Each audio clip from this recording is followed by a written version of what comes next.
Hello बच्चों, कैसे हैं आप लोग? सब बढ़िया। चलिए, तो अभी हम लोग देखने वाले हैं लॉ ऑफ डिमांड। ठीक है, डिमांड की सीरीज शुरू है हमारी। डिमांड नाम का चैप्टर हमने शुरू किया था, जिसमें हम लोगों ने सबसे पहले देखा था कि डिमांड क्या होता है।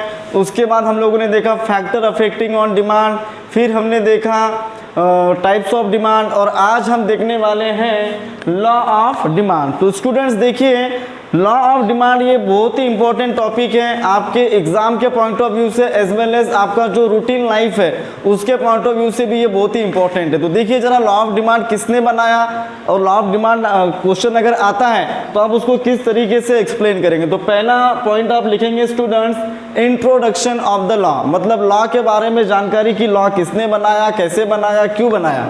तो देखिए, इंट्रोडक्शन ऑफ द लॉ में लिखना है, the law of demand is the most important law of psychological consumption which is propounded by professor Alfred Marshall in his famous book principle of economics which was publish in 1890।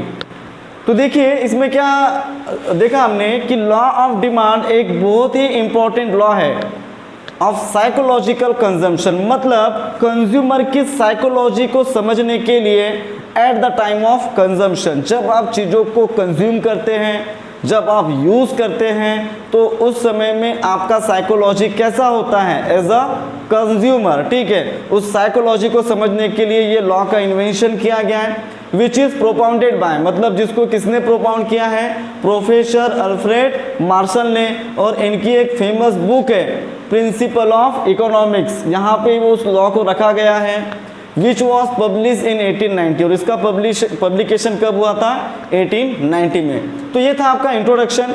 फिर आप लिखेंगे statement of the law. क्या लिखेंगे? Statement of the law. मतलब क्या है कि law, आपको लॉ का स्टेटमेंट क्या है, मतलब लॉ कहना क्या चाहता है, ये आपको इस हेड में पता चलेगा।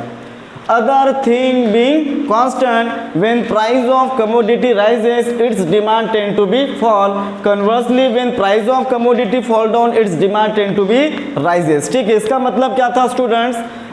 अदर थिंग बीइंग कांस्टेंट, बाकी सभी चीज़ें क्या हैं, कांस्टेंट है, स्थिर है, उसमें कोई भी चेंज नहीं है। क्यों चेंज नहीं है? क्योंकि लॉ ऑफ डिमांड में we want to know the relation, exact relationship between price and quantity demand of the commodity, मतलब प्राइस और डिमांड दोनों के बीच के रिलेशनशिप को फाइंड आउट करने के लिए हम लॉ ऑफ डिमांड की मदद से ये देखने वाले कि दोनों का रिलेशन कैसा होने वाला है ना। तो बाकी की चीज़ें क्या रहेगी, कांस्टेंट रहेगी। तो हम ये अज्यूम करके चल रहे हैं, बाकी चीज़ें क्या रहेगी, कांस्टेंट।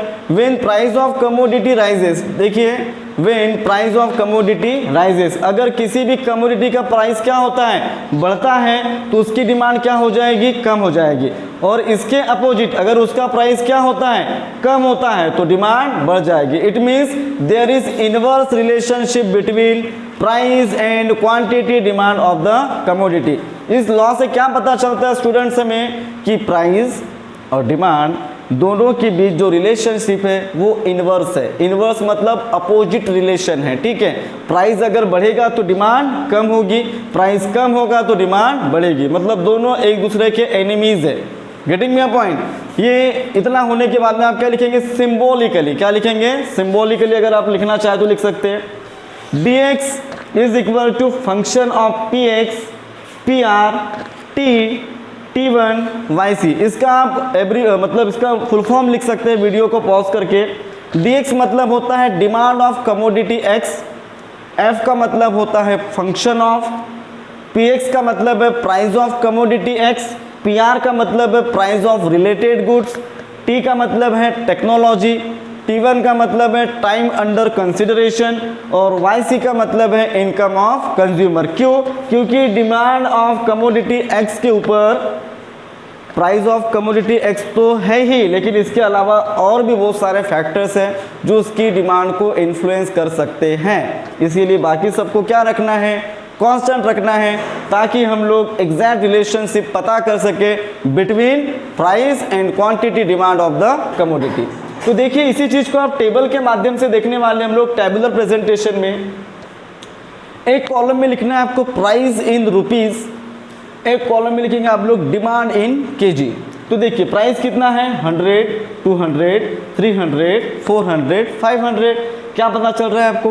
प्राइस बढ़ रहा है। ठीक है, डिमांड देखिए, जब प्राइस एकदम कम है तो डिमांड कितना है? ज़्यादा है 50। 200 हुआ तो कितना हो गया? 40। 300 हुआ तो 30। 400 हुआ तो 20। 500 हुआ तो 10 kg। समझ में आ रहा है ना? जैसे जैसे प्राइस बढ़ रहा है डिमांड क्या हो रही है? कम हो रही है। When lower the price higher the demand of commodity, higher the price lower the demand of commodity. मतलब प्राइस जब एकदम लोअर होगा उस समय में डिमांड हायर होगा, प्राइस जब हायर होगा तो डिमांड लोअर होगा। इसी को कहते हैं स्टूडेंट्स हम लोग इनवर्स रिलेशनशिप बिटवीन प्राइस बढ़ रहा है डिमांड कम हो रही है। अपोजिट में देखिए प्राइस क्या हो रहा है ना? 500, 400, 300, 200, 100, 500, 400, 300, 200, 100। क्या पता चल रहा है? प्राइस क्या हो रहा है? कम हो रहा है। बट इसकी डिमांड क्या हो रही है स्टूडेंट्स? देखिए जरा, बढ़ रही है। ठीक है, तो इनवर्स रिलेशनशिप है ना। फिर देखते हैं हम लोग ग्राफिकल प्रेजेंटेशन। ठीक है, ग्राफिकल प्रेजेंटेशन के माध्यम से हम लोग देखते हैं, इसको एक ग्राफ के थ्रू आप लोगों को एक्सप्लेन करना है। इसमें दो एक्सिस है, एक है एक्स एक्सिस और एक है वाई एक्सिस। ग्राफ तो पढ़ा है इसके पहले भी आप लोगों ने। तो एक्स एक्सिस को हमने डिनोट किया प्राइस और वाई एक्सिस को हमने डिनोट किया डिमांड। तो देखिए आप एक टेबल को देखकर ये ग्राफ बना सकते हैं। जब प्राइस 100 रुपये था, दिखाई दिया, तो डिमांड कितना था? 50 kg। ये आ गया आपका 50 kg, बरोबर है। जब प्राइस 200 था तो कितना था? 40 kg। 40 kg। 300 के समय कितना था? 30 kg। 400 के समय 20 और 500 के समय 10। तो ये आपका जो बन के आया इसको बोलेंगे स्टूडेंट्स हम लोग डिमांड कर्व। ठीक बात है कि नहीं? Demand curve, this is the demand law of demand. Demand analysis का बहुत ही इंपॉर्टेंट टॉपिक हमने देखा आज। लास्ट आप लिखेंगे इसमें हेडिंग एक्सप्लेनेशन। क्या लिखेंगे? Explanation of the law. तो आप इसको नोट कर लीजिए वीडियो पॉज कर करके। सबसे पहले आपको लिखना है पॉइंट नंबर 1। ठीक है, पॉइंट नंबर 1 में क्या लिखेंगे आप लोग? The above tabular and graphical presentation shows that in x axis we have the price of commodity and in y axis we have the quantity demand of the commodity। ठीक है, ये लिख लिया आपने। सेकेंड पॉइंट में क्या लिखेंगे? The demand curve slope in downward position from left to right. मतलब जो डिमांड कर्व है वो क्या है? स्लॉप है। ठीक है, इन डाउनवर्ड पोजीशन, नीचे की ओर जा रहा है, from left to right. Getting my point? Third point में आप लोग लिखेंगे when price of commodity is lower at that time demand is higher, when price is higher demand is lower. Getting my point? तो इस तरीके से ये था आपका एक्सप्लेनेशन। नेक्स्ट वीडियो में हम लोग देखने वाले assumption and exception of the law. Thanks a lot.